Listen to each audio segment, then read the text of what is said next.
We want to dive a lot deeper into the conversation and bring in our legal analyst, Neama Rahmani. Neama, thanks so much for being with us here on Live Now. Of course, you've been talking with us, walking us through the ins and outs of this case from the very beginning. And it was interesting because today, right after the prosecution rested, the defense asked for an acquittal. Can you explain what happened there in court? This, I believe, has to do with a Code 29. What does this all mean? Christina, a Rule 29 motion is very common. It's really automatic, where at the end of the prosecution's case, the defense makes a motion for acquittal. Essentially, they're asking the judge to find their client, the defendant, not guilty as a matter of law. And these motions are routinely raised and almost always denied, but the defense does make it to preserve the record. And what Judge Subramanian in this reserve ruling on that motion, which means that he's going to rule on it after the jury returns their verdict. And some judges do this, and this is the reason why. First, if the jury returns a not guilty verdict, then the motion is not necessary. The judge isn't going to rule on it. The jury has spoken. If the jury returns a guilty verdict on some or all of the counts, then the judge can do one of two things. He can deny the motion, in which case the defense can appeal both the jury verdict and the denial. Or the judge can grant the motion, which means that he would overturn the jury's verdict. The reason why some judges do that is then the government would appeal. And when the case goes up on appeal to the Second Circuit, if the appellate judges say, you know what, Judge Subramanian, you made a wrong ruling, they can go back and reinstate the original jury verdict. That way you don't have to start the whole trial all over. Now, as far as the motion itself, the defense made two key arguments, and this is a preview for their closing argument on Thursday. The first argument was that, of course, this was all consensual, and they relied on the text messages and emails from Cassie to Combs and Cassie and Jane to the sex workers, seeming to set up these freak-offs, and we can get into some of that detail later.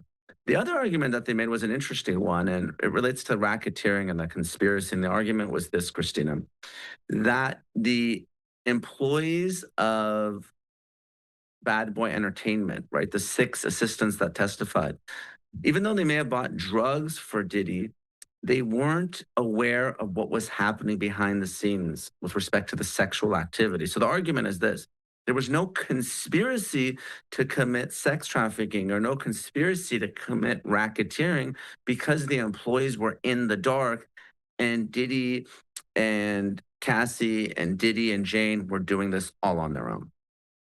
And I think that's the interesting thing, because Neama, I do want to reset there for folks who are maybe watching this case from the outside looking in, but forgetting about what we need to be focused on, what the jury is truly going to be focused on. And that's the fact that Diddy has pled not guilty to racketeering conspiracy, 2 counts of sex trafficking by force, fraud, or coercion, and 2 counts of transportation to engage in prostitution.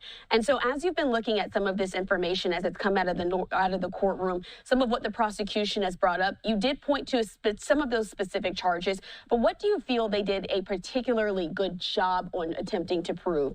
Is there anything that you think really sticks out at this moment? I do. I have some praise and I have some criticism for the prosecution. Let's start with what I think they've proven clearly beyond a reasonable doubt, and that's prostitution. So there's 2 prostitution counts, and prostitution is paying something of value. It's a commercial sex act, and there has to be an interstate component. And here you had plenty of testimony, and you had a digital paper trail, really, of Combs and others hiring sex workers, flying them from all over the country to participate in these freak-offs or hotel nights or king nights, as they were referred to.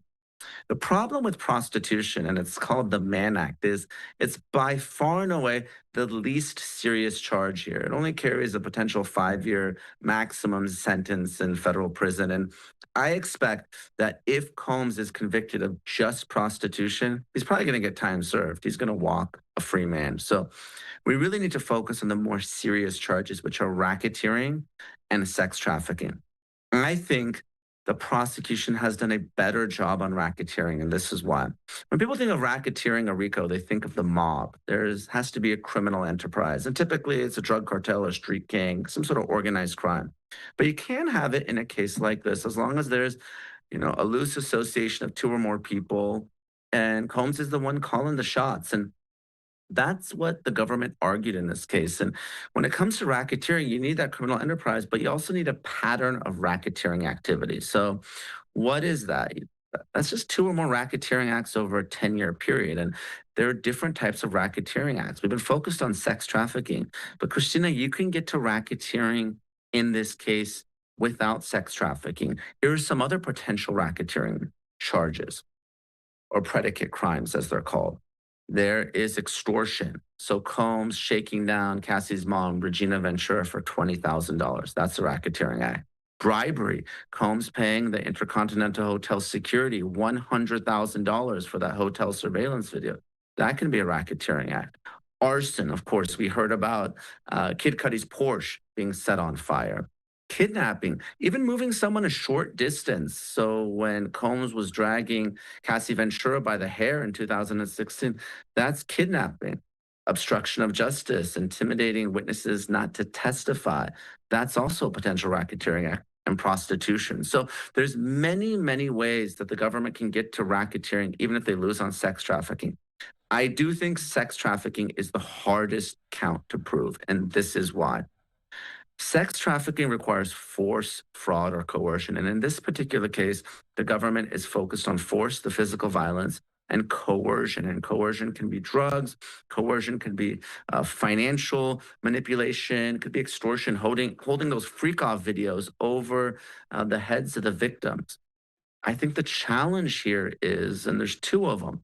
The first is those emails and text messages that I talked about, where the victims seem to be willing participants in the freak offs. And we haven't seen the freak off videos, only the jurors have, but I think there's a reason the defense kept playing them. Apparently, it does seem like the victims, Cassie and Jane, were willingly participating in them. And look, I believe the victims. I think this is all consistent with the psychology of abuse, like expert Don Hughes testified for the prosecution. But one of the big questions jurors have in these cases, Christina, is if you were abused, why did you stay with your abuser? And this is an argument that the defense made with some success recently in the Harvey Weinstein case there in New York. And there were 3 victims there. They continued to maintain contact with Harvey Weinstein. And at the end of the day, the prosecution was only able to secure a guilty verdict for one of those 3 victims. So I do have concerns about the sex trafficking counts here. And so I do want to continue on. Thank you so much, Neema, for bringing insight into really what is the main focus of the jury here, those charges, as we're taking another live look there in New York City. This news also came out. It was speculated all along that this would be the case, but it's official here. We have it from the New York Post that Diddy is not going to be testifying there in his bombshell trial, as the defense make the decision to not call any witnesses at all. Of course, we do know that ultimately they only submitted a few pieces of additional evidence, as you were talking there. These were specific text messages of Cassie telling Combs, "You are my best friend," back in 2017, saying that she loves no one more than him. It's going to be interesting, though. Have you seen another high-profile case where the defense chooses to call no witnesses, especially when you're going up against the federal government? It's uncommon. And the defense went from asking for 2 weeks for their case in chief to 2 days to not even 2 hours. And like you said, Christina, all that happened today is they read some more text messages into evidence. And some of those were bad for the prosecution, where Cassie says she wants to get kinky and really sort of, explicit text messages relating to the freak offs to show that she was consenting.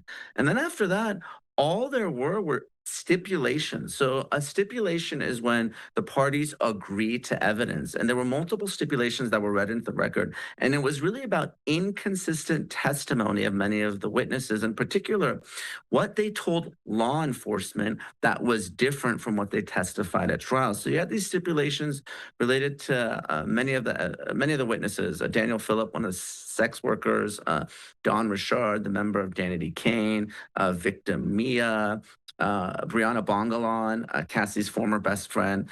They had different stories, and there were some facts that were either different or they didn't tell law enforcement at all. And that was read into the record and agreed to. But other than the text messages and those stipulations, there were no other witnesses for the defense in this case. So, Christina, that means one of two things. Either A, The defense is so confident in their cross-examination of the government's witnesses that they believe they've already raised reasonable doubt. They're ahead. They don't need anything more to affirmatively present in their case. Or the possibility is no one wants to testify on behalf of Sean Diddy Combs. They don't want to have anything to do with this case. So the defense may have asked some witnesses and they flat out said no. So they said, you know what? I don't want to bring someone into this courtroom who may be a hostile witness if I'm not sure what they're going to say. I think that's an extremely good point to say that it could have been a hostile witness. That could be a situation like that. Deciding, again, not to bring any witnesses in this case. So let's look ahead. You mentioned it briefly already. Those closing arguments are set for Thursday. It's expected to be a very long day with each side having 4 hours to argue what their ultimate case is to those jurors. What do you expect to stick out from the prosecution and the defense on Thursday? I think the closing arguments may even last 2 days, Christina. Assistant U.S. Attorney Comey said the jury might not start deliberating until Monday. So if you're the prosecution, you really have to do a very good job explaining these charges. A lot of people are watching, they're saying, well, how is this sex trafficking? Well, sex trafficking isn't human trafficking. You don't have to be kidnapped and thrown into a van and locked in a cage and forced to have sex with people. It's really just that sex with force, fraud, or coercion. There has to be a commercial element. There has to be an interstate element. But really, what the government needs to prove is this is why Combs sex trafficked Cassie. This is why Combs sex trafficked Jane. This is the force. This is the coercion. And notwithstanding these messages where the victims seem to be willing participants or being individuals who are consenting in the sexual activity, notwithstanding these freak out videos, they were coerced. And even if they weren't coerced every single time, they were coerced on at least one occasion. So, for instance, the 2016 incident with Cassie, or the incident in Jane's home where she was assaulted by Combs and then was compelled to engage in sexual activity. So, you got to focus on that force and coercion. And then when it comes to racketeering, that's certainly another charge that a lot of people just don't understand. Like, how is this a criminal enterprise? So they need to spend a lot of time explaining the criminal enterprise, who were the co-conspirators. And I think one of the biggest mistakes, and there were several that the prosecution made in this case, but I want to highlight a few. The prosecution did not call Christina Horan, KK, to the stand. They did not call D-Rock, Combs' security, to the stand. These are all individuals who are co-conspirators. The government could have charged them. They're potentially on the hook for the drug and sex trafficking, even if they didn't participate in the sexual activity or use the drugs. Normally, when I was a federal prosecutor with the Department of Justice, these are the types of people that I would lean on to flip if I was prosecuting a drug cartel case, for instance. The government did not, so they let them off. The other issue with the government's case is victim 3, which was Gina. She was named in the indictment. She went sideways. She disappeared. She didn't show up. The government didn't call her up. And the government didn't call anyone that was allegedly sexually assaulted by Combs, that was not in either a romantic or an employment relationship with him. Someone that was raped who didn't stay with him. They had a lot of victims to choose from, upwards of 100. And hopefully with these 3, they can get across the finish line. But they're going to really need to explain how the victims that they called, the 3, and the 6 employees, the personal assistants that they called, fit into sex trafficking and racketeering, respectively. Because I do think there are some potential holes in the case that the defense can exploit. And Neama, we appreciate your expertise as always. Last question before I let you go here. I want to know, when it comes to deliberations, and as you said, these closing arguments, they might last 2 days. The jury could begin deliberating on Monday. What happens if this goes on for several days? As the days go on, do you see this working more in favor of the prosecution or the defense? Are there any indicators that we could be on the lookout for once the jury has the case? The longer the jurors deliberate, the better it is for the defense, and the more likely we're looking at a hung jury or just a conviction on prostitution.